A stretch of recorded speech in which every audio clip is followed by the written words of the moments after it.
BMW just put 5 different hearts inside the same body, and somehow none of them feel like an afterthought. The all-new X5, internally known as the G65, has arrived, and it's built in Spartanburg, South Carolina, the same plant that's been assembling BMW's SUVs for decades. Which means this isn't some experimental side project tucked away in a lab somewhere. It's a full production reality rolling straight into showrooms. What makes this generation genuinely remarkable is the sheer breadth of what BMW managed to engineer into a single chassis.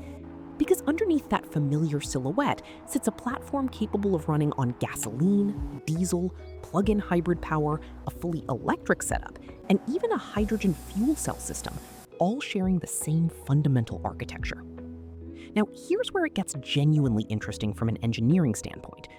BMW didn't scrap everything and start over with some entirely new EV-only skateboard platform, the way a lot of companies have been doing lately.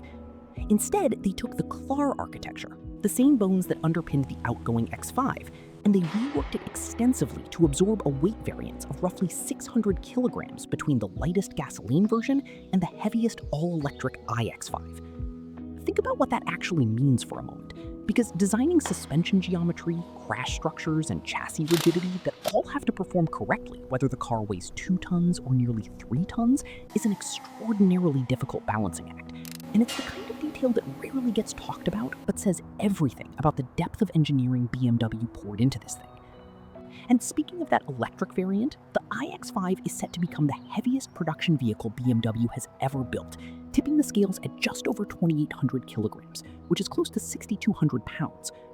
That number comes almost entirely from the battery pack sitting beneath the floor, and it's not a small one either, with a usable capacity of 144 kilowatt hours for the American market and 141 kilowatt hours for European buyers, making it the largest battery BMW has ever installed in an electric vehicle. That kind of capacity translates directly into serious range and effortless cross-country capability, the sort of numbers that put real distance between this SUV and a lot of its rivals in the segment. What really stands out here is BMW reading the room on where the world actually is right now, rather than betting everything on one direction. Different regions want different things from their SUVs. Some markets are pushing hard toward electrification, others still lean heavily on diesel efficiency for long-distance driving, and certain regions simply want the visceral pull of a proper gasoline engine under the hood. By building one platform flexible enough to satisfy all of those preferences without compromising the driving character that makes an X5 feel like an X5, BMW has created something that functions less like a single model and more like an entire ecosystem of vehicles wearing the same badge. The design language carries that same sense of confidence too, with a stance that feels more planted and more deliberate than the outgoing generation.